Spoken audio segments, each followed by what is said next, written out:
Did you know that in France, Atari 2600 games had a very different color palette? From what I understand, it was the law of the time in France for devices to use the CCAM television standard, which limited the Atari in this region to only 8 colors, opposed to our NTSC Atari with 128 colors. There weren't all too many games released in France for the 2600, and it's difficult to find genuine CCAM ROMs online. I only managed to get 3 that I could verify as legit. The difference within them is immediately noticeable when compared with their NTSC counterparts. Now, what if you tried running NTSC games on a French 2600? On hardware, this would probably result in a rolling picture like you see here, but with the right converters it should work fine.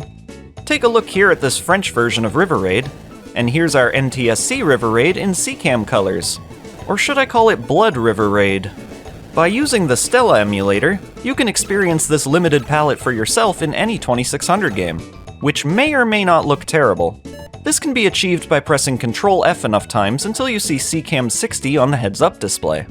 The great majority of games will look worse in CCAM. The question is, how much worse? There are a few that I thought looked neat as alternate designs though. Here are a few examples. Galaxian, Joust, Laser Gates, this just looks like an acid trip, Megamania, Beam Rider, Frogger, doesn't make a whole lot of sense in these colors, but I still think it looks interesting, Yar's Revenge, Missile Command, and Space Invaders. Then of course we have the bad examples, like Grand Prix, Freeway, Pole Position, Plaque Attack, he's probably British, Chips anyone? Battlezone, which is nearly unplayable, and Pac-Man. Qu'est-ce que c'est? If you thought it looked bad before. Most games that look decent in CCAM are shooters, because the background is black.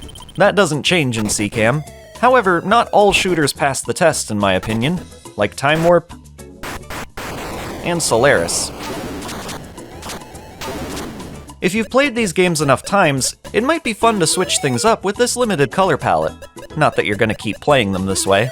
It's fun if even just for curiosity's sake. Or maybe I'm just crazy. What do you think?